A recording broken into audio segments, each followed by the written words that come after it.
Hey everybody, it's William Drew, and it's another Wednesday with William. Today, I want to talk to you about my first camera, and it's going to be a little two-part story, I guess.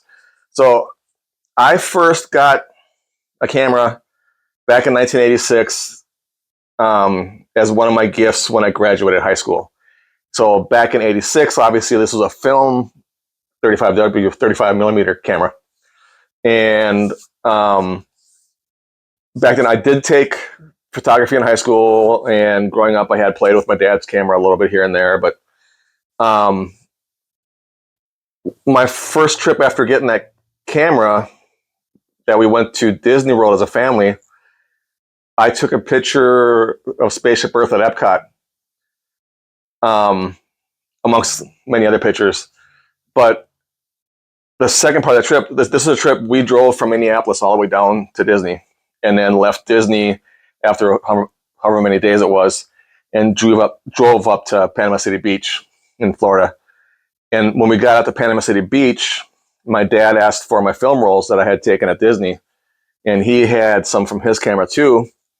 And we brought him to a place in Panama City Beach that would develop them for us. So, however much longer it took back then, we ended up going in to pick up the pictures that were finally developed for us. And the guy who owned that shop asked me,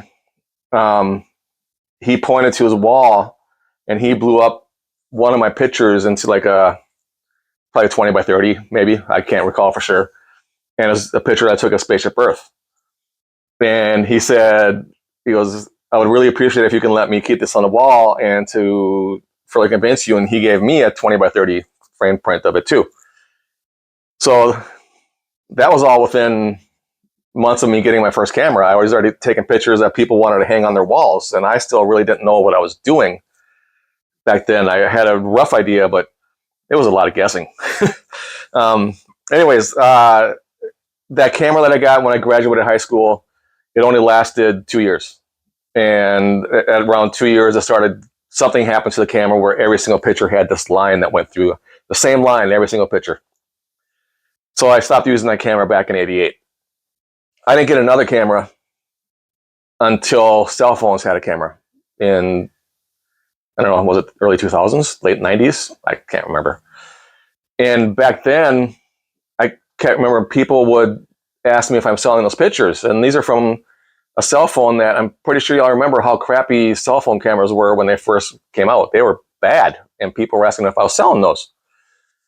So after hearing that often enough, I splurged and I went and got one of those little pocket cameras. And so I had my cell phone and my pocket camera. And I would take pictures with the pocket camera. And the same thing happened. People were asking, do you sell these? It's weird to me. I'm not using the professional camera. I'm not using the high-end camera. I'm just using the pocket camera. Why are people asking me this?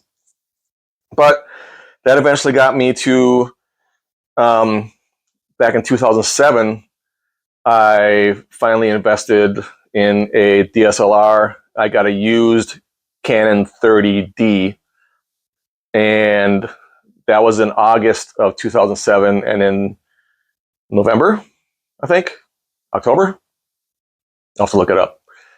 But we had a family Disney trip plan, and so I practiced for a couple months and went to Disney.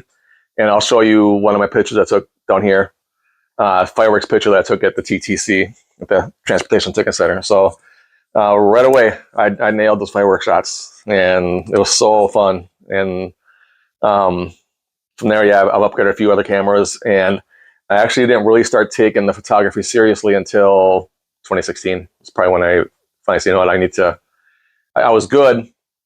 I had some good pictures. I had a lot of people loved what I was doing, but I look back at my pictures before 2016 now, and they're not as good, but that happens to all of us.